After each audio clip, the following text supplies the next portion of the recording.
The US election on November 5th will surely be one of the most consequential in recent memory. Former President Donald Trump and current Vice President Kamala Harris are competing for the Oval Office in what seems like a rippled reflection of the contest we saw between Mr. Trump and Joe Biden in 2020. Still, the race is seeing a lot of the unexpected. Mr. Trump courting Arab American voters and Ms. Harris campaigning with Liz Cheney, the daughter of former Republican Vice President Dick Cheney.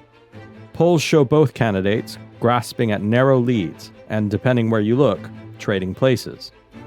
American voters and global onlookers are left with plenty of unanswered questions. In the shadow of Israel's war in Gaza and Lebanon and Russia's ongoing war in Ukraine, for example, one question is, what does each candidate's foreign policy look like, particularly when it comes to the Middle East? And that's the question we're asking here today. Welcome to the Year of Elections, a podcast series brought to you by the Opinion Desk at The National. I'm your host, Sleiman Hakimi, The National's opinion editor, speaking to you from our studio here in Abu Dhabi. Joining me today are Brian Katulis, a senior fellow for U.S. foreign policy at the Middle East Institute, Amr Hamzawi, who is the Middle East program director at the Carnegie Endowment for International Peace, and James Zogby, the founder and president of the Arab American Institute. Welcome. Amr, I'll just start with you. Tell us a little bit about, there's a lot going on in the Middle East right now. Tell us, out of everything happening, which particular aspects of these issues does the U.S. have the greatest role in right now? And how will this election impact what's happening in the region? Thank you so much, Sulaiman. It's a pleasure to join you. And let me highlight maybe 4 brief points. One, the first issue on many people's minds in the region is, of course, the war on Gaza and the unfolding war on Lebanon, and the huge human, material, as well as political cost in terms of regional security. The ongoing war in Gaza, ongoing since over a year, as well as the war on Lebanon, are impacting on the Palestinian population, on the Lebanese population, but across the region in general. That's one. The second point is definitely the danger of continuous escalation leading not to a regional war, because we are in the midst of a regional war. I keep hearing and reading in different U.S. news outlets and in different pronouncements by a Biden administration that their objective, number one, is to avoid the escalation of the current hostilities into a regional war. But we are in a regional war. We have different theaters of military confrontations in Palestine, in Lebanon, in Iraq, in Syria, in Yemen. What is a regional war otherwise? We used to refer to Arab-Israeli wars between 1948 and 1982, and they were always localized between Israel and neighboring Arab countries. This is in terms of the space impacted by military actions, operations, and hostilities, a wider war. We are in the midst of a regional war. However, people are still afraid of what will happen next. Are we going to see a protracted crisis? Are we going to be in it for a long time? Are ceasefire negotiations are not going to pick up? This is a second issue, the potential of continuous escalation and a protracted crisis in which the region will find itself in the next period. Thirdly, there is an overall sense in the region, Sulaiman, is that basically the outcome of the U.S. elections does not matter. People do not care. If you listen and take Arab polling data seriously coming out of the region, favorability ratings for the U.S. have been going down drastically. And the overall sense among Arab publics and populists across the wide region from Morocco to Bahrain is that we are negatively impacted no matter what. If there's going to be a Harris administration or a Trump administration, it couldn't be worse. And this is a testimony to how negative overall perception of the U.S. role is, and the fact that the U.S. could not stop the war throughout the last year. Final point, which matters, is the fact that increasingly in the region, people are waking up to the reality that it's no longer only the U.S. that is the only or most dominant great power on the ground in the region. People are looking around, governments and civil societies alike, to competing great powers, to China, to Russia, not expecting much from the Europeans. But look at what's happening right now in Russia, the BRICS meeting with significant Arab participation.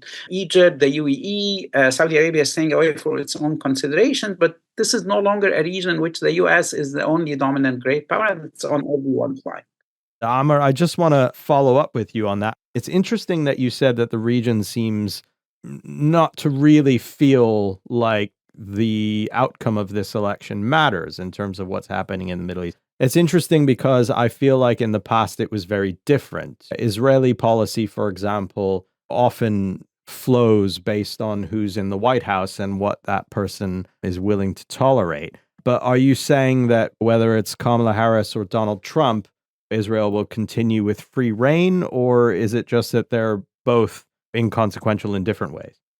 No, what I'm saying is that the region has been seeing an undeterred Israel since October 8, 2023. I'm saying that the region has been seeing an ineffective USA in terms of reaching a ceasefire in Gaza, imposing or reaching a ceasefire in Lebanon. And it's been going on since October 8, 2023 as well. And therefore, it's not a surprise that in the wider popular mood in the region, the instinct is it doesn't matter. It will not impact us. Is it going to change the fact that Israel has not been deterred? Is it going to change the fact that the US has not managed to get ceasefire agreements beyond only 1 week ceasefire in Gaza right at the beginning before the end of 2023? I believe the feeling of an undeterred Israel and an ineffective US diplomacy in the region are overarching as of now, leading many Arabs, unlike previous elections, and here you're right, Sulaiman, to say, well, we don't care. The outcome couldn't be more dangerous in terms of its potential negative impact. We're already impacted negatively. Secondly, I believe that many governments and civil societies are once again waking up to the fact that there are competing centers. And if we're not getting from the US the security assurances we need, be it for the sub-region Gulf or in Egypt or elsewhere, that there are competing power centers with which we can deal and wheel as well.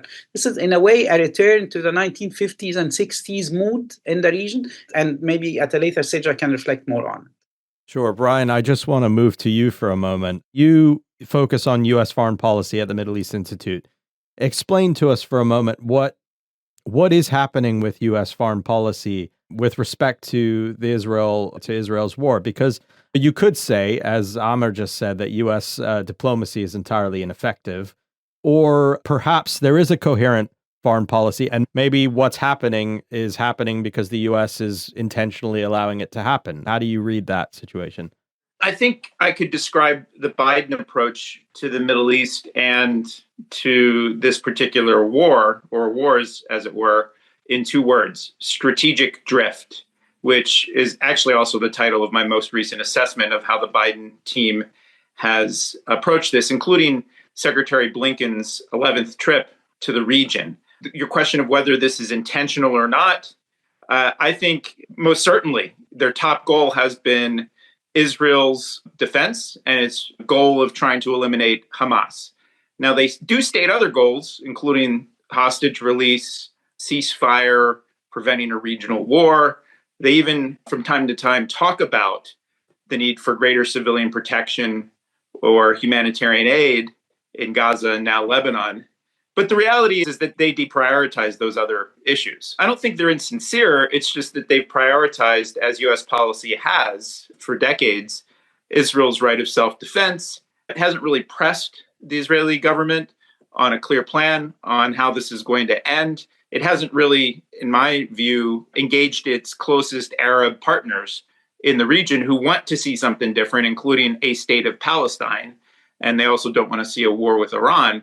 So, it's this strategic drift, which I think is a consequence mostly of Biden coming into office and saying the Middle East is not that important compared to China, climate change. And then when the Russian invasion of Ukraine happened, that made it a higher priority. So I think it is what it is. It's unfortunate. And I don't have much of an expectation that either Donald Trump or Kamala Harris will radically modify the current trajectory, because the trajectory is driven by actors in the region, by Israel, by Iran, Hamas, and Hezbollah.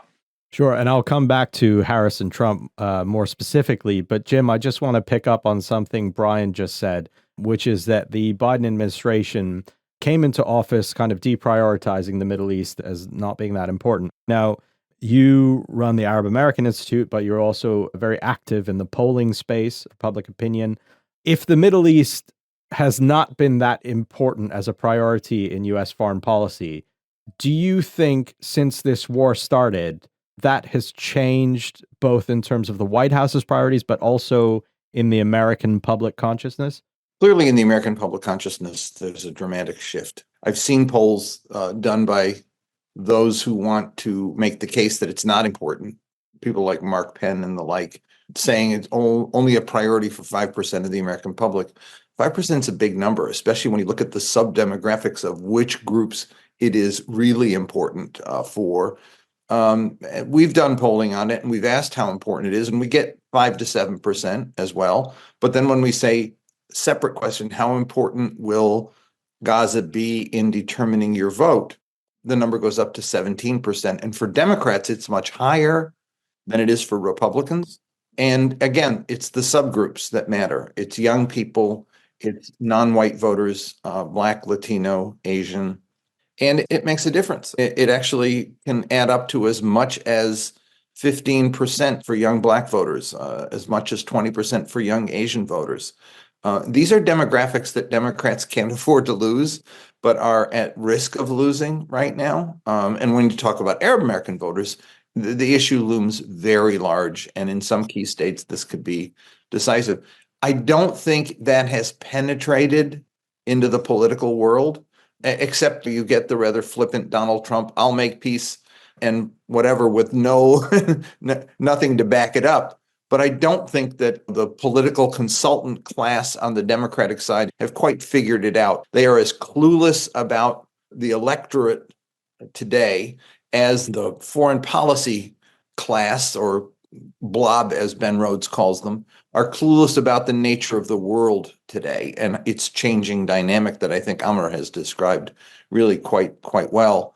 There is a very different electorate today. We're not talking about the old Obama coalition that basically has begun to fray. We're also not talking about the traditional Democratic coalition of white ethnic working class voters, et cetera. We lost that one 40 years ago. We're in trouble as a country in terms of this changing electorate. And the changing electorate has been impacted by the Gaza question in a way that, like I said, I just don't think people have figured out. At the convention, for example, every time it got mentioned, it was only 5 times, there was a roar in the audience. I had to talk to Kamala Harris early on in October, and I urged her to say some things about Gaza, express humanitarian concern, talk about self-determination. And that night, she was speaking to a Hispanic Heritage Month event. It was actually in early November. And she opened with, I want to say something about, and she got a standing ovation for it. The issue is playing well. It resonates with voters in a way that I never expected. I've been doing this work for 50 years. When our protests at the White House were 50 people with Carter, you should know we support the BLO. It was all like recent Arab Palestinian immigrants. That's not the case anymore. It's become a mass movement of people across racial lines, across religious lines, young progressive Jews, Black, Latino, it's a big movement, and people I don't think have factored that in. It's going to play a role in this election, and people need to pay attention. Jim, when you cite numbers like 5% for them, the Middle East is a big issue. It goes up to 17% when you talk about Gaza specifically. This is presumably the kind of pro-Palestine or pro-ceasefire voter bloc. Is that right? Yeah, it is. It depends on the side you're looking at, right? If you look at it on the Republican side, it's people who have a fundamentalist, manichaeistic view of good, evil, and whatever. But on the Democratic side, yeah, like I said, when you look at Black voters, when you look at Latino and Asian voters or young voters, these are Democrat core constituencies, and they have a markedly different view of the world than other voters do right now. Oh, by the way, that when we ask if Harris were to do this, would it change your vote? Like suspend arms shipments, et cetera. Her numbers go up significantly. And where do they come from? They come from some Trump voters, but they wipe out all the third-party voters, and including some of those who say, I'm just not voting at all, and take very little away from her. So yes, there's a deep divide. There is the evangelical crowd that has one view. There's the Democratic voters and potential Democratic voters who have another view, but that Democratic base could expand if she did the right thing. And the problem is that she's having a difficult time finding her way to saying and doing the right thing. That's where we are right now. But I mean, could it be that just in the realm of public opinion, pro-Israel has the right to defend itself people still just continue to outweigh these kind of pro-ceasefire, pro-Palestinian voices? And maybe that explains the White House's kind of blindness to this pro-ceasefire movement. Not in the electorate, no. It does not. Like I said, in every instance, even when we ask if Donald Trump were to do this, suspend arms or call for an immediate ceasefire, would his numbers go up? And they do go up, and they take very little away from him. I think that there is a miscalculation about where the electorate is. There is a hardcore fundamentalist group that views Israel as the fulfillment of prophecy, et cetera, that has to wage the ultimate battle against the nations of the battle of the Armageddon battle, et cetera. That all exists, but that is a group that is not moving. It's the rest of the electorate I'm looking at. And for them, there isn't a sense that this battle that is taking place is justified, right, or even matters in the way politicians seem to. This is actually about donors and about consultants and about a stilted view they have of what the public wants. It does not reflect where voters are. Once you say Israel has a right to defend itself, and Palestinians have the need for that's where the applause line is. The applause line isn't Israel has a right to defend itself. That's a given. That's a given. And which is why I think Harris had the really a very appropriate way of saying it. They have a right to defend themselves, and how they do so matters. That was a brilliant way of crafting it. She has to follow through on that in terms of the rest of the rhetoric, and that's where it falls flat a bit. Okay. If I could say, though, if I could raise your question of whether Biden is making these calculations based on politics, I think the answer is pretty much no, because if he is, as Jim is arguing, it's pretty bad politics. What I'm arguing is it's also bad policy. It doesn't actually move them toward what their self-stated goals are, which actually in the long run is a two-state solution, and they don't want a war with Iran. On the political point, though, and I think it's important for the audience to understand, is that though I agree with all of what Jim said there in terms of 5%, and it matters quite a lot, this election is being viewed, the high grounds of the issues that matter the most are abortion, immigration, the health of our democracy, the economy, right? And I do agree with Jim's assessment that in certain key swing states like Michigan, and we're going to have a program at MEI on Monday with Yasmin Abu Talib of the Washington Post and a poll from YouGov and Arab News talking about this electorate. Jim does a lot of this great work too. And the main point I wanted to say is that bad policy, bad politics, Harris is basically cut from the same cloth.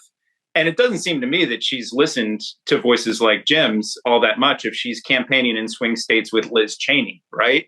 And time will tell whether that's actually a good political bet. You know what I'm saying? And I didn't mean that in a demeaning way, Jim. It's just that's the calculus that they've made here.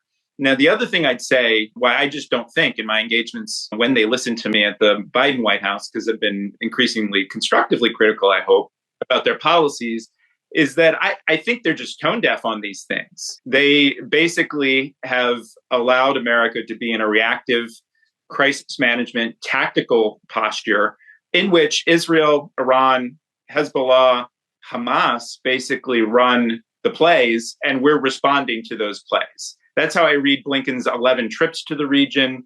It's not any form of shuttle diplomacy that you saw with Henry Kissinger that led to the peace agreement between Israel and Egypt under Carter. It's what I call shuffle diplomacy. He's shuffling around the region, actually not consulting with partners, either in Saudi Arabia, Jordan, or the UAE deeply. Certainly there are meetings, but there is no strategic meeting of the mind that says the U.S. wants to achieve X, Y, and Z on a state of Palestine. The U.S. wants to achieve stability so we're not dragged into another Middle East war with Iran, but we're actually not working with those partners in a clear way. And I know you're going to get to the Harris versus Trump and the future projections, but I have low expectations given the nature of how, including Arab Americans, but also Jewish Americans have engaged on this question. It hasn't built coalitions in the United States for a steadier U.S. engagement that produces better policy outcomes, in my view. Yeah, so let's talk about Trump for a moment then. Okay, there's this sense of drift that you've mentioned with regards to the Biden foreign policy in the Middle East. Trump, it was a very different vibe when he was in office, in that even if not much was achieved, I think there was at least the kind of branding of a very proactive policy. We saw the deal of the century, quote unquote. We also saw the Abraham Accords. Do you think that Trump coming back into office, if he wins the election, can provide maybe not necessarily a positive momentum, but just a kind of new momentum away from this Biden drift and towards something more decisive? Prediction is difficult, especially about the future and especially with Donald Trump. He, as a president, prided himself as being unpredictable in many ways. And if you read commentary from his former chief of staff, as well as John Bolton, one of his national security advisors, who's pretty hawkish off the charts, they essentially say Trump has no policy mindset. He doesn't think in terms of policies. So I think the thing, you definitely will see some change. It may be change for the worse. If you infer from Trump's comments, and Trump has said that he is the best protector for Israel and that Israel just needs to get what it needs to get and get things done. And he's often, as others have said here, quite non-specific, right? And that's what's interesting to me, is that the irony is, even though the Biden-Harris approach has been quite bad, right? It's been suboptimal. Essentially, you have people who are so angry with that they're willing to punish Harris, and that's their right in a democracy, for their performance. But they're likely, in my assessment, to get something that's even less predictable, but also worse in terms of outcomes for the people of the region, especially the Palestinian people, the people of Lebanon. But that's just a guess, because who knows? But Trump himself may not prioritize the region. He said that he said things like he wants to bring Iran into the Abraham Accords, right? That's the level we're dealing with here. I suspect, though, his center of gravity will be a bit more closer to home, building a wall, immigration, do all sorts of things here. And that effect will essentially create this divisions we saw inside of the United States, where then Middle East issues become this partisan and ideological wedge issue, red versus blue states, but these being Middle East states, right? And people using the Middle East in a neo-Orientalist way as props in our own debates. I think that's the most likely scenario, is that the unpredictable disengagement that we saw from Syria, which didn't happen under Trump, you're going to have a lot more question marks coming from the US, whereas the alternative under Biden-Harris has been this strategic drift, as I've described.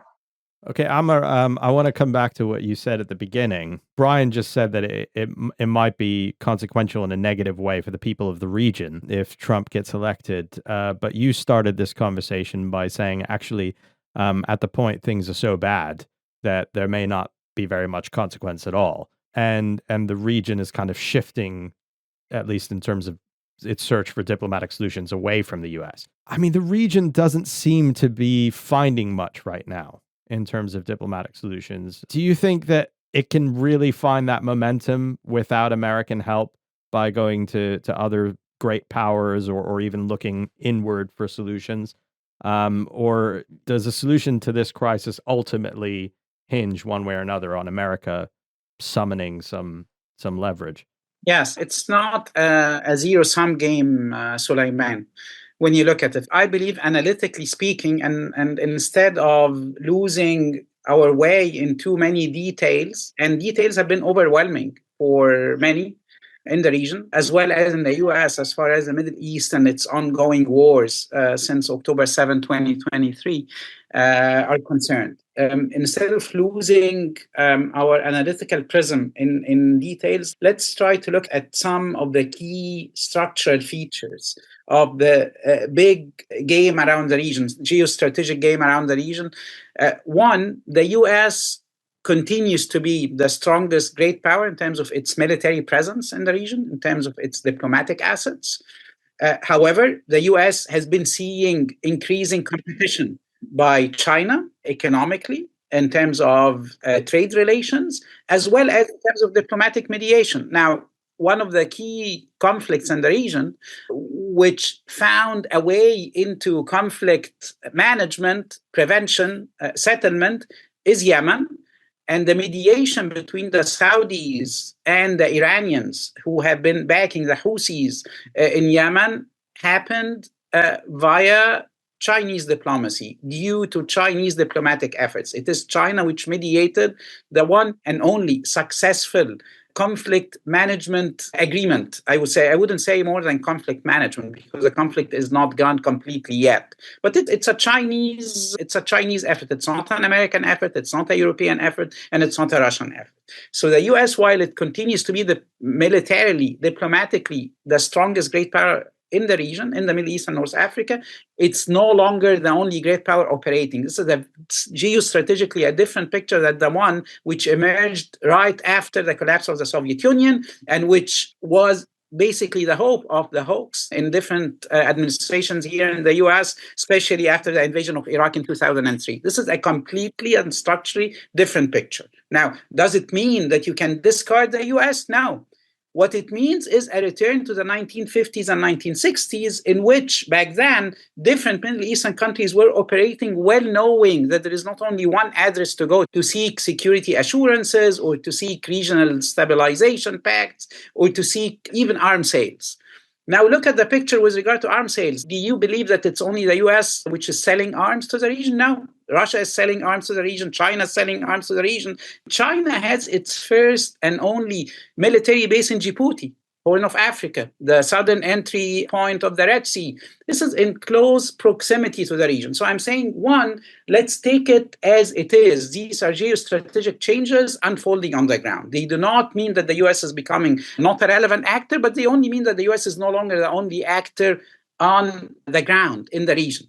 Secondly, now, what do you expect Arab governments to do if they are hearing from the Israeli side that the two-state solution, which continues to be the centerpiece of Arab diplomacy, Arab peace diplomacy, be it you look at the Arab Initiative, or you look at the diplomacies of countries which signed different deals and agreements with Israel, be it Egypt and Jordan, peace treaties, or the Abraham Accords signed by the UAE, Bahrain, and other countries in the region with Israel as well. The two-state solution continues to be a centerpiece in Arab peace diplomacy overall. Even when the Saudis speak about normalization, potential normalization, they push forward the two-state solution. So what is the Israeli side saying? The Israeli side is meanwhile saying that the two-state solution would be a reward to terrorism. They are discarding the two-state solution, no Palestinian state.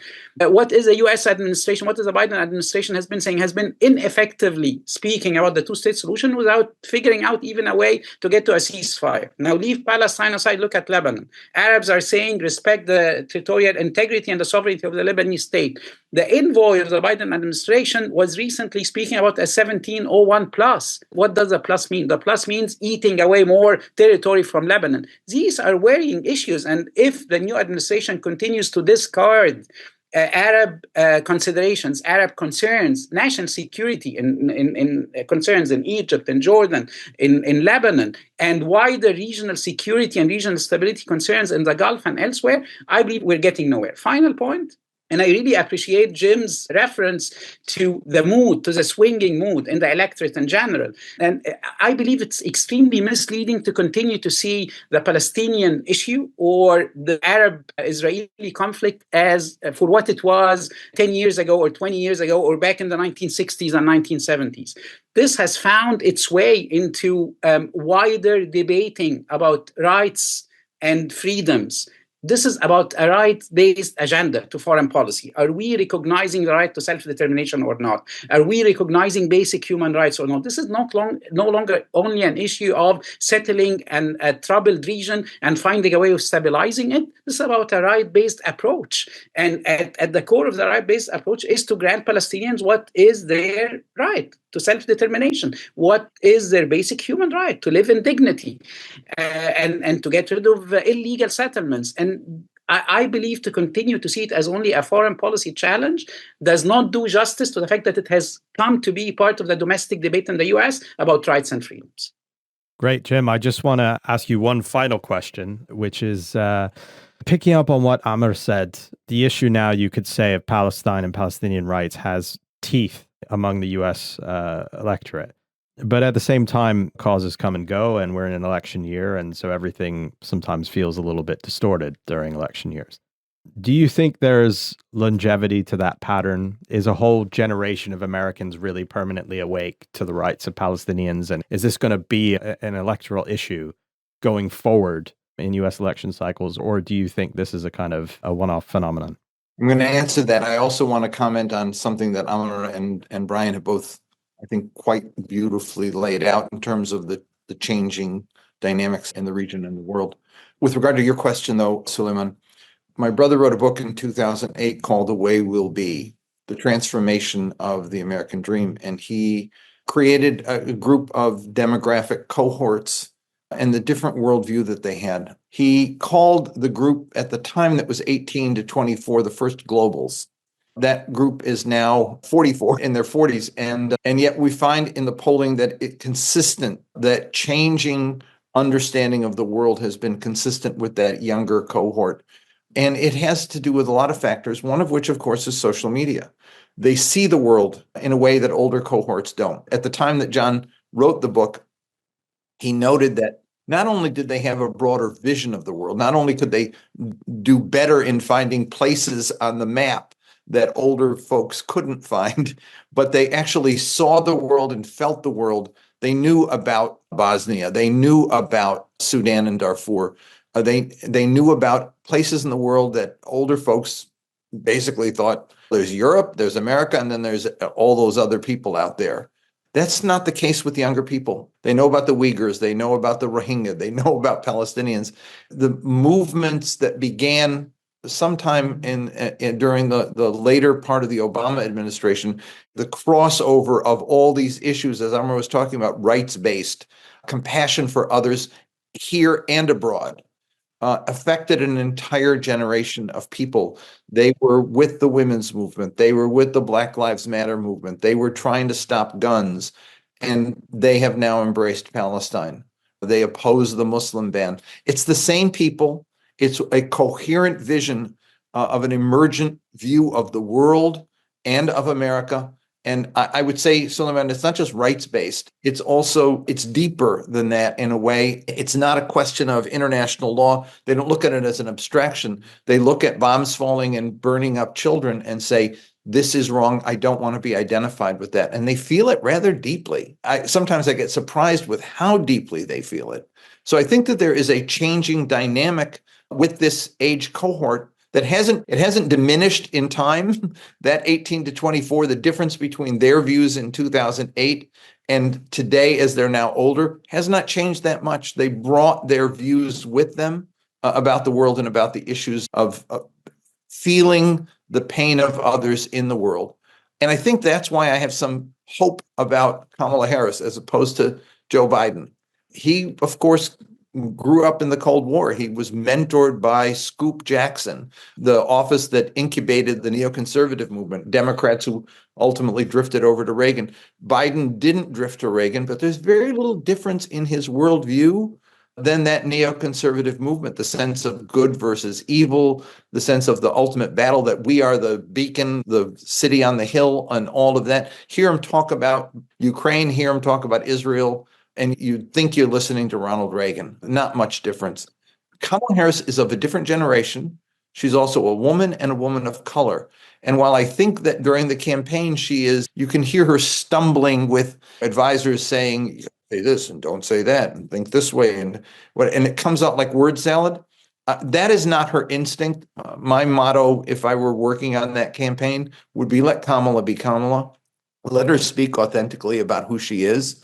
My hope is that will emerge, but yeah, I think that there's a generational issue here. I think she's part of that cohort that has a different view of the world, and we'll see where this goes as we go forward. On the question that I wanted to get to, there is a changing dynamic in the world, and they're right about the role that China's playing, the role that Russia's playing, the role that this emergent BRICS expanding coalition is playing, and problems that have been created basically beginning with the Iraq War. The entire architecture of diplomacy and of rights legislation and rights and covenants, et cetera, governing war that were created after World War II have now been destroyed. They no longer exist. They're honored more in the breach than in the observance.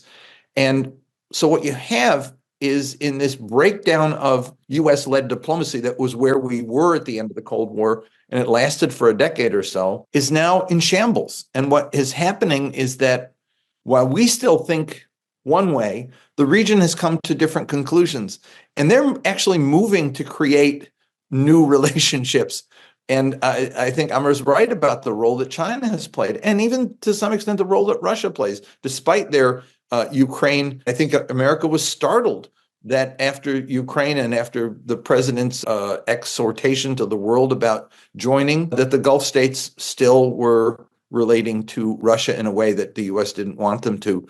I've called for years now for the creation of kind of a Middle East, something like the organization in Europe, the OSCE. I think it's important that if you look at all the conflicts that Amr laid out from Iraq and Syria and Lebanon and Yemen, and I'd go further in Sudan and Libya, you have the same players, Russia, China, US, and then Saudi Arabia and Egypt and UAE and Israel and Turkey in different configurations in each one of them.